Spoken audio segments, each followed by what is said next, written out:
Welcome to Annie's Kitchen and you are watching Annie's Kitchen with Annie. ഇന്ന് നമ്മൾ ചെയ്യാൻ പോകുന്ന ഒരു വെജിറ്റേറിയൻ റെസിപ്പിയാണ്. ആദ്യം തന്നെ എന്നാ പറഞ്ഞതെന്നറിയോ, ചിക്കൻ നമ്മൾ കഴിച്ചേച്ച് കുറച്ചൊരു എന്താ പറയുക, ഒരു ഗ്യാപ്പ് വേണമെന്നാണ് പറയുന്നത്. അതായത് ഉച്ചയ്ക്ക് കഴിച്ചിട്ട് വൈകുന്നേരം ഗ്യാപ്പ് ഇട്ടിട്ട് രാത്രി കഴിക്കണം അങ്ങനെയല്ല പറയുന്നത്, അവേഴ്സ് വേണം എന്നാണ് പറയുന്നത്. എന്നാന്ന് വെച്ചാൽ ഈ ചിക്കന് ദഹിക്കാൻ ഒരു ഇച്ചിരി നോൺ വെജ് ചെയ്ത് കഴിച്ചാലും കുറച്ച് ദഹിക്കാൻ ഇച്ചിരി സമയമെടുക്കും. അതിൽ മെയിനായിട്ട് ചിക്കൻ കഴിക്കുമ്പോഴത്തേക്ക് കുറച്ച് സമയം കൂടുതൽ എടുക്കും എന്നാണ് പറയുന്നത് എന്ന് സയൻസ് പറയുന്നു എന്നുള്ളത് കുറേ പേര് പറഞ്ഞു കേൾക്കുന്നുണ്ട്. അപ്പം അങ്ങനെ ആണെങ്കിൽ ഈ ചിക്കൻ ശീലിച്ചേച്ച് പെട്ടെന്ന് കയറി ഒരു വെജിറ്റേറിയനൊക്കെ കഴിക്കാൻ പറഞ്ഞാൽ വലിയ പ്രയാസം. അത് മാത്രമല്ല, വെജിറ്റേറിയൻ എന്നതേലും ഒന്ന് വീട്ടിലുണ്ടാക്കി കഴിഞ്ഞാൽ അതിൻ്റെ കൂടെ കുറേ പരിവാരങ്ങൾ വേണം. മറ്റേതാന്നേലും ഒരു നോൺ വെജ് ഉണ്ടെങ്കിൽ അതിൻ്റെ കൂടെ ഒരു പുളിശ്ശേരിയും തോരനും മാത്രം മതി നമുക്ക്. മറ്റേതാന്നേലും മെഴുക്കുവരട്ടി, തോരൻ, അവിയൽ, മെനക്കേടമുള്ള നേരെ പറയാമല്ലോ.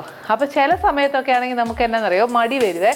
ചില സമയത്തൊക്കെ ആണെങ്കിൽ നമുക്ക് മടിയില്ല, നല്ലോണം ചെയ്യാനായിട്ട് ഇഷ്ടമാവും. മടി വരുന്ന എപ്പോഴാണ്, ചിലപ്പോൾ നമ്മുടെ വീട്ടിലൊരു ഇച്ചിരി ഗസ്റ്റ് വന്നെന്ന് വെച്ചോ, അവർക്ക് വേണ്ടി ഒരുപാട് കാര്യങ്ങൾ ഉണ്ടാക്കി കഴിയുമ്പോൾ ശരിയാണ്, നാച്ചുറലി മനുഷ്യരല്ലേ ഒന്ന് ക്ഷീണിച്ചു പോവും. അന്നേരമൊക്കെ ഉണ്ടാക്കാൻ പറ്റുന്ന ഒരു നല്ലൊരു കാര്യമാണ് ഇന്ന് ഞാൻ ചെയ്യുന്നത്. മഷ്റൂം എന്നത്തിനാണ് ചെയ്തതെന്ന് വെച്ചാൽ, ഈ നോൺ വെജിന് കുറച്ച് നമുക്കൊന്ന് എന്താ പറയുക, ചിക്കൻ കഴിച്ചിട്ട് ഒരു മഷ്റൂം ഒക്കെ കഴിയുമ്പോൾ വലിയ പ്രശ്നം വരികയില്ല. വലിയ ഇറച്ചിക്കറി പോലെയും വെക്കാറുണ്ട് ഈ മഷ്റൂമൊക്കെ. ഇതിനകത്ത് പക്ഷെ ഞാൻ ചെയ്യാൻ പോകുന്ന കറി എന്നാണെന്നറിയാവോ, മഷ്റൂമും പനീറും മട്ടറും എല്ലാം കൂടെ ചേർത്തിട്ട് ഒരു നല്ല ഒരു ഗ്രേവി ആയത്. ചപ്പാത്തിക്ക്, ബറോട്ട, നാണ്, ഫുൽക്ക, റൈസ്, എന്താ പറയുക, വൈറ്റ് റൈസ്, അങ്ങനത്തെ കുറേ കാര്യങ്ങളില്ലേ, നോർത്ത് ഇന്ത്യൻ സ്റ്റൈൽ, അങ്ങനത്തെ കുറേ ചിന്നാനായണൊക്കെ ബെസ്റ്റ് കറി കേട്ടോ ഇത്. ഫസ്റ്റ് എന്നാ ചെയ്യണ്ടേ, നമുക്കിപ്പോൾ പനീർ ഒന്ന് വറുത്തെടുക്കണം എന്നുണ്ടെങ്കിൽ ചെയ്യാം. അതല്ല സോഫ്റ്റ് പനീറാ മതിയെങ്കിൽ അങ്ങനെ ഡയറക്റ്റായിട്ട് നമുക്ക് കറി ഉണ്ടാക്കി വെച്ചാൽ മതി. ഇപ്പം ഞാൻ എന്നാ ചെയ്യുന്നതെന്ന് വെച്ചാൽ, പനീർ ഒരു ഇച്ചിരി വറുത്താൽ നല്ലതാണേ.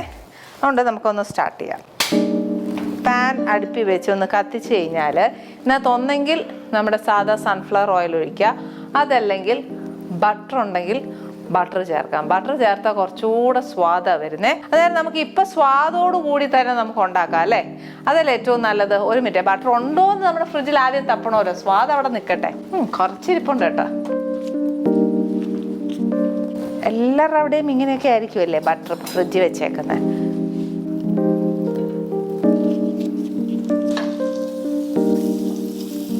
ഇതിനകത്തോട്ട് ഞാൻ പറഞ്ഞില്ലേ, പനീർ ഒരുപാടങ്ങ് മുരിക്കണ്ട, ഒരു ബ്രൗൺ ആവുന്നിടം വരെ മുരിച്ചാൽ മതിയേ. ഒന്ന് പൊടിഞ്ഞു പോകാതിരിക്കാനായിട്ട് വേണ്ടി മാത്രമാണ്. വേണമെങ്കിൽ വറുത്താൽ മതി, ഇല്ലെങ്കിൽ വറുക്കണമെന്ന് നിർബന്ധമൊന്നുമില്ല. വറുത്താൽ കുറച്ചുകൂടെ നല്ലതായിട്ട് എനിക്ക് ഫീൽ ചെയ്തിട്ടുണ്ട്, അതുകൊണ്ട് ഞാൻ പറഞ്ഞതേ ഉള്ളൂ. ഇതൊക്കെ നമ്മുടെ ഇഷ്ടമാണ്. ഇതെല്ലാം ഷാലോ ഫ്രൈ ആണേ, ഒരുപാട് അങ്ങ് മുരിഞ്ഞു പോവുകയോ അങ്ങനെയൊന്നും വേണ്ട.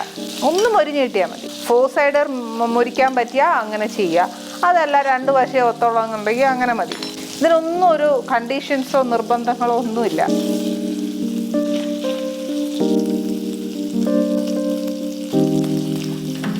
ഇനി ഇത് ഞാൻ ഈ പനീർ അങ്ങ് എടുക്കുക.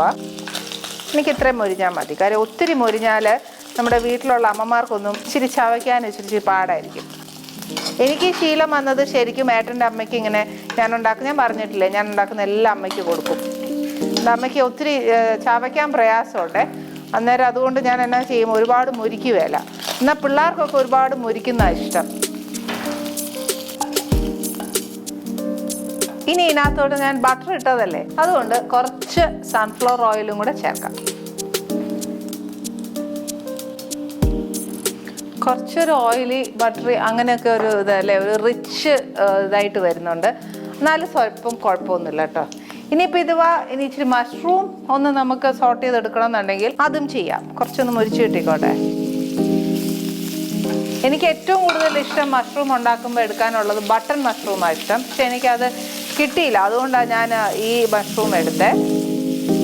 ഈ മഷ്റൂം നമ്മൾ വെക്കുമ്പോഴത്തേനുണ്ടല്ലോ, ഇതിൻ്റെ ആ തണ്ടിൻ്റെ അവിടെ അതിൻ്റെ ചുറ്റും ഇച്ചിരി കറുപ്പുണ്ട്, അത് നല്ല ക്ലീൻ ചെയ്തേച്ചേ എടുക്കാവുള്ളൂ. ഇല്ലെന്നുണ്ടെങ്കിൽ വയറിന് അസുഖം വരുമെന്ന് പറയും. അതുകൊണ്ട് ഞാൻ ഇതുവരെ അങ്ങനെ ചെയ്തിട്ടില്ല. ശരിയാണോ തെറ്റാണോ എന്നും അറിയത്തില്ല. ഇതും ഒരു ചെറുതായിട്ട് മൊരിഞ്ഞാൽ മതി, അല്ലാതെ ഒരുപാട് അങ്ങ് വേവണ്ട. കാര്യം വെച്ചാൽ നമുക്ക് ഗ്രേവി കിടന്ന് ഇത് കുറച്ച് വേവാനുണ്ട്. നമ്മൾ ഈ മഷ്റൂം ചൂടാക്കുമ്പോഴത്തേന് നല്ലോണം വെള്ളം ഇറങ്ങും അതിനകത്ത് നിന്ന്.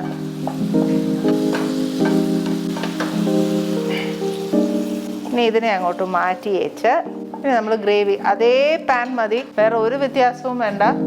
അതിനകത്തോട്ട് ഒരു ഇച്ചിരി എണ്ണ, അരച്ച് വെച്ചേക്കുന്ന സവാള. ഇപ്പം ഞാൻ ഒഴിച്ച എണ്ണ ഒരു ഇച്ചിരി കുറവാണ്, പക്ഷെ എന്നാലും ഇതിനകത്തും നമ്മുടെ മഷ്റൂമും പനീറും വറുത്തത് ബട്ടറും എണ്ണയിലുമാണ്. എന്നാലും എൻ്റെ ഉള്ളി കണ്ടോ, എന്നിട്ട് അങ്ങോട്ട് വഴറ്റാനും വേണ്ടിയിട്ടുള്ള എണ്ണ അതിനകത്ത് വരുന്നില്ല. ഇനി എന്നാന്ന് വെച്ചാൽ ഈ എണ്ണയ്ക്കകത്ത് ഒരു ഫ്ലേവർ വേണം. സത്യം പറഞ്ഞാൽ നമ്മുടെ വർത്താനത്തിൻ്റെ ഇടയിൽ ഞാനതങ്ങ് വിട്ടുപോയതാന്നേ. ഒരു കഷ്ണം പട്ട ഇടണം. പട്ട എപ്പോഴും ഞാൻ പറയുന്ന പോലെ ഈ മെലിഞ്ഞ പട്ടയുണ്ട്, അതല്ല നല്ല വണ്ണമുള്ള ഒരു പട്ടയുണ്ട്. ആ വണ്ണമുള്ള പട്ട ഇടുമ്പോൾ ചെറിയ കഷ്ണം ഇടാത്തുള്ളൂ, അല്ലല്ലോ അതിനകത്തൊരു കമർപ്പുണ്ടാവും. പിന്നെ ഒരു 3-4 കഷ്ണം ഗ്രാമ്പൂ, പിന്നെ കുറച്ച് ഏലക്ക,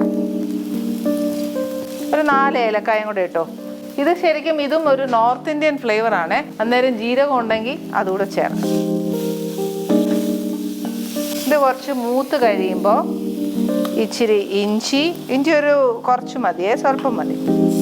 വെളുത്തുള്ളി എന്നാൽ ഇഞ്ചിയെക്കാട്ടിലും ഇച്ചിരി കൂടെ കൂടുതൽ വേണം.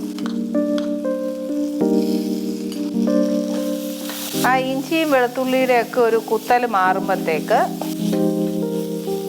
ഇതിനകത്തോട്ട് ഞാൻ ഈ അരച്ച് വെച്ചേക്കുന്ന തക്കാളി ഇടുവാണ്. ഇതൊക്കെ അരച്ച് ചേർക്കുന്ന എന്നാത്തിനാണെന്നറിയാവോ, നമ്മുടെ ഗ്രേവിക്ക് ഒരു കൊഴുപ്പ്, ഒരു തിക്നെസ് വരികയല്ലേ, എന്നാ പറയുന്ന ഒരു കുഴമ്പ് എന്നൊക്കെ പറയും. ഒരു തിക്ക് ഗ്രേവി, ബട്ടർ ചിക്കൻ പോലത്തെയൊക്കെ ഗ്രേവിയാണ് അത്. അതുകൊണ്ട് ഇതെല്ലാം അരച്ച് ചേർക്കുന്നത്. തക്കാളി ചേർത്ത് കഴിഞ്ഞാൽ ഇതിനകത്ത് തക്കാളിക്ക് ഒരു വെള്ളം ഉണ്ടല്ലോ നമ്മൾ അടിച്ചെടുക്കുമ്പോഴത്തേക്ക്, ആ വെള്ളം ഒന്ന് പറ്റണം. തീരെ അങ്ങ് ഡ്രൈ ആവരുത്. അതിന് മുമ്പ് തീ ഒന്ന് കുറച്ചേച്ചേ പൊടിയൊക്കെ ഒന്ന് ചേർക്കാവേ. കുറച്ച് മഞ്ഞപ്പൊടി. ഇതിനെന്നാന്നറിയോ, ഞാൻ എപ്പോഴും പറയുന്ന ഒരു കാര്യമാണ്, എനിക്ക് ഈ അളവ് തീരെ പറ്റിയല്ല. ഇന്ന പോലെ നമ്മൾ തമ്മിൽ എടുക്കുന്ന ഓരോ ഇൻഗ്രീഡിയൻസിൻ്റെ അളവ് വ്യത്യാസം കാണും. കാര്യങ്ങൾ എന്നൊക്കെ ചേർക്കേണ്ടതെന്നുള്ളത് പറഞ്ഞു തരാം. അതനുസരിച്ച് നമ്മൾ എന്നതാ എടുക്കുന്നതെന്ന് വെച്ചാൽ അതനുസരിച്ച് അതിൻ്റെ അളവ് അനുസരിച്ച് ചേർത്തോണേ. എരിവൊക്കെ ഈ പറഞ്ഞ പോലെ ഞാൻ ചേർക്കുന്ന എരിവായിരിക്കുമല്ല നിങ്ങൾക്ക്, എനിക്ക് വ്യത്യാസം കാണും. ഇതെന്തുവാന്നറിയോ, ഗരം മസാല അല്ല, ജീരകപ്പൊടിയാണ്. കണ്ടോ, ഇപ്പം ആ വെള്ളം ചേർത്ത പൊടിയെല്ലാം ആ വെള്ളത്തിൽ അങ്ങ് പിടിച്ചു. ഇതിൻ്റെ വെള്ളം പറ്റി കഴിഞ്ഞ് കഴിഞ്ഞാൽ നെക്സ്റ്റ് നമുക്ക് വേണ്ടതെന്നറിയോ, നമ്മൾ ആദ്യം ഒഴിച്ച എണ്ണയൊന്ന് തെളിയണമല്ലോ. അന്നല്ലാന്നുണ്ടെങ്കിൽ നമ്മൾ ചേർത്ത പൊടിയൊന്നും വേവുകയില്ല. അതിൻ്റെ ആ ഒരു മൂപ്പ് കറക്റ്റ് ആയില്ല എന്നുണ്ടെങ്കിൽ ഇത് പൊടി കരിഞ്ഞു പോകും. അപ്പോൾ വെള്ളം ഒഴിച്ച് കഴിഞ്ഞാൽ ഉള്ള ഗുണം എന്നാന്ന് വെച്ചാൽ നമുക്ക് ആ പൊടി വെന്തും കിട്ടും, ആ നമ്മൾ ഒഴിച്ച എണ്ണ ഒന്ന് തെളിഞ്ഞു വരികയും ചെയ്യും. ഇട്ട പൊടി ഒട്ട് കരിഞ്ഞു പോവുകയില്ല.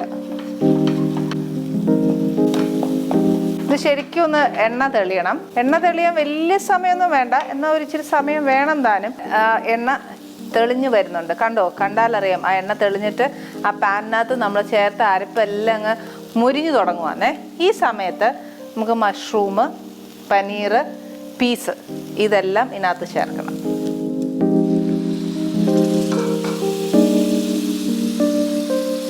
പീസ് എൻ്റെ മക്കൾക്കാണെങ്കിൽ അധികം ഇഷ്ടമല്ല, പക്ഷെ എന്നാലും ഞാനൊരു എന്നാ പറയുക ഇച്ചിരിയേ ചേർക്കുന്നുള്ളൂ. അതുകൊണ്ട് ആ ഒരു ശീലം ഇവിടെ ഉള്ളത് കൊണ്ട്, ആ ശീലം ഇവിടെ ഉള്ളത് കൊണ്ടൊന്നല്ല, എൻ്റെ കൈവാക്ക് അങ്ങനെ ആയി പോയത് കൊണ്ട് ഞാനൊരു ഇച്ചിരി ചേർക്കുന്നേ ഉള്ളൂ. അതല്ല, പീസ് ഇഷ്ടമുള്ളവരാണെങ്കിൽ ഈ പറഞ്ഞ പോലെ കുറച്ച് കൂടുതൽ ചേർക്കാം കേട്ടോ. ഇപ്പം നമ്മുടെ ബട്ടറും എല്ലാം ബട്ടറും ആ എണ്ണ നമ്മുടെ സൺഫ്ലവർ ഓയിലും കൂടി ഇട്ടാൽ മുരിച്ചെടുത്തേക്കുന്നത്. അന്നേരം ഇത് എല്ലാം കൂടി ഇപ്പോൾ ഊസ് ഔട്ട് ആവും. നമ്മുടെ ഈ സൈഡിലൊക്കെ നോക്കിയാൽ അറിയാവേ, ഇത് നല്ലോണം ഊസ് ഔട്ടായി വരും. അപ്പോഴത്തേക്ക് ഈ നമ്മൾ ചേർത്തേക്കുന്ന പൊടിയുണ്ടല്ലോ, അതൊന്നുകൂടി ഈ ബട്ടറിലൂടെയൊക്കെ ചേർന്നേച്ച് കുറച്ചുകൂടെ നല്ല ടേസ്റ്റായിട്ടാണ് വരുന്നത്. ഇനി ഇതിനകത്തോട്ട് വേണ്ടി എന്നാന്ന് വെച്ചാൽ നമ്മുടെ കാഷ്യൂ പേസ്റ്റ്. ഉപ്പ് ഇതുവരെ ചേർത്തിട്ടില്ല, ചേർക്കാൻ പോകുന്നേ ഉള്ളൂ. കുറച്ച് റിച്ചാട്ടോ. ഇത് ഡയറ്റ് കൺട്രോൾ ആണോ എന്നൊന്നും ചോദിച്ചാൽ എനിക്ക് അറിയാൻ മേല. പക്ഷേ നമ്മൾ വെജിറ്റേറിയൻ ആവുന്ന സമയത്ത് ഈ പച്ചക്കറി പുഴുങ്ങി കൊടുത്താലോ അല്ലെങ്കിൽ ഒരു പരിധിക്ക് മേളിൽ മെഴുക്കുവരട്ടി ഉണ്ടാക്കി കൊടുത്താലോ ഒന്നും പിള്ളേർ തിന്നുകയില്ല. അതിന് പകരം ഇങ്ങനെയൊക്കെ ചെയ്ത് കൊടുത്താൽ പിള്ളേർക്ക് ഇഷ്ടമാണ്. ഇത് എന്നും വേണമെന്നൊന്നും ഞാൻ പറയുകയില്ല, വല്ലപ്പോഴൊക്കെ ആവാം. ഇനി ഇതിനകത്തോട്ട് ഗ്രേവിക്ക് ആവശ്യമുള്ള കുറച്ച് വെള്ളം ചേർക്കാം.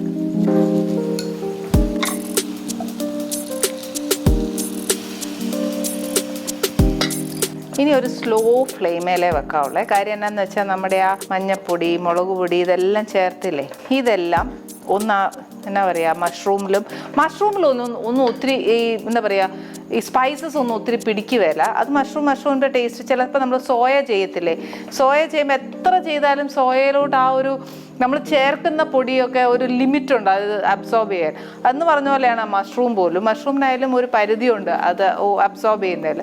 അവിടെ എന്നാലും നമ്മൾ കുറച്ച് മസാല അതിലൊന്ന് പിടിക്കാൻ ഒരു ഇച്ചിരി സമയം കൊടുക്കുക. ആ പനീറിനകത്ത് എല്ലാം വേണം. ഈ സമയത്ത് കുറച്ച് ഗരം മസാല ഇഷ്ടമുണ്ടെങ്കിൽ ഇടാം. കാര്യം ഞാൻ ഇടാത്ത എന്നാന്ന് വെച്ചാൽ നമ്മൾ പട്ട, ഗ്രാമ്പു, ഏലക്ക എല്ലാം ആദ്യം ആ എണ്ണയിൽ തീർത്തുനിന്ന് അതിൻ്റെ ആ ഒരു ഫ്ലേവർ വന്നിട്ടുണ്ട്. ഇനിയിപ്പോൾ അഥവാ എന്താ പറയുക വിട്ടുപോയി എന്ന് വിചാരിച്ചാൽ നമുക്ക് ഈ സമയത്ത് ആ ഗരം മസാല ഒന്ന് ചേർക്കാം. പക്ഷേ ഇതിൻ്റെ കൂട്ടത്തിൽ നോർത്ത് ഇന്ത്യൻ ഫ്ലേവർ ആകുമ്പോൾ എത്രയായാലും മല്ലിയിലയാ മുൻഗണന. കറിവേപ്പിലയ്ക്ക് സ്ഥാനമില്ല. ഇതിൻ്റെ കൂട്ടത്തിൽ കുറച്ച് കസൂരി മേത്തി. കസൂരി മേത്തി ചിലരിങ്ങനെ കൈ വെച്ച് തിരുമ്മിച്ചിടും. അത് കുറച്ചുകൂടെ നല്ല മണമാണ്. തനിയെ ഇട്ടാലും കുഴപ്പമില്ല. ഇനിയിപ്പോൾ അഥവാ ജീരകം ഇങ്ങനെ പൊടിയായിട്ട് ഇടാൻ ഇഷ്ടമല്ലാത്തവരുണ്ടെങ്കിൽ നമ്മൾ ആദ്യം എണ്ണയിൽ പട്ട, ഗ്രാമ്പു, ഏലക്ക ഒക്കെ മൂപ്പിക്കുകയല്ലേ, ആ സമയത്ത് നമുക്ക് ജീരകവും ഇട്ട് ചൂടാക്കിയാലും ആ ഫ്ലേവർ ഇതിനകത്ത് വരും. ചിലർക്ക് ജീരകം തന്നെ ഇഷ്ടമാണ്. പക്ഷെ ഞാൻ വീട്ടിലുണ്ടാക്കുമ്പം ജീരകം തന്നെ ഇടുകയില്ല. അതിന് പകരം എന്നാ എടുക്കുന്നതെന്നറിയാവോ, ജീരകപ്പൊടിയാണ് ചേർക്കുന്നത്. ഇനി ഇതിനകത്തോട്ട് കുറച്ച് ഉപ്പ്. ഞാൻ പിന്നെ നോക്കിയേച്ച് ഉപ്പ് ചേർക്കാം. കൂടിപ്പോയാൽ പിന്നെ ഒന്ന് മെനക്കേടാം. പിന്നെ ഒന്നേന്നേ ഗ്രേവി ഉണ്ടാക്കാൻ പറ്റത്തില്ല. അതുകൊണ്ട് ഇച്ചിരി നോക്കി അതിനകത്തെല്ലാം പിടിച്ച് കഴിഞ്ഞേച്ച്, പനീറിനകത്തും എല്ലാം ഒന്ന് പിടിക്കണമല്ലോ, ഒന്ന് പിടിച്ച് കഴിഞ്ഞേച്ച് നമുക്കിനി ഉപ്പ് നോക്കിയേച്ചാൽ മതി. ഇനി ഇതൊരു ചെറിയ ഫ്ലെയിമേലിരുന്ന് അതിനകത്ത് നമ്മൾ ചേർത്തിരിക്കുന്ന കാര്യങ്ങളെല്ലാം ഒന്ന് പിടിക്കട്ടെ.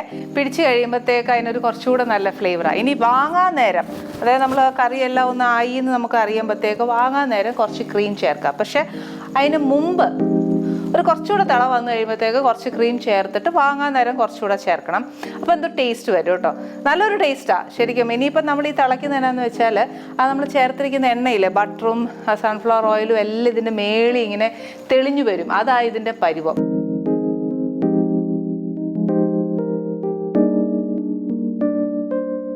Annie's Kitchen. Let's cook with love.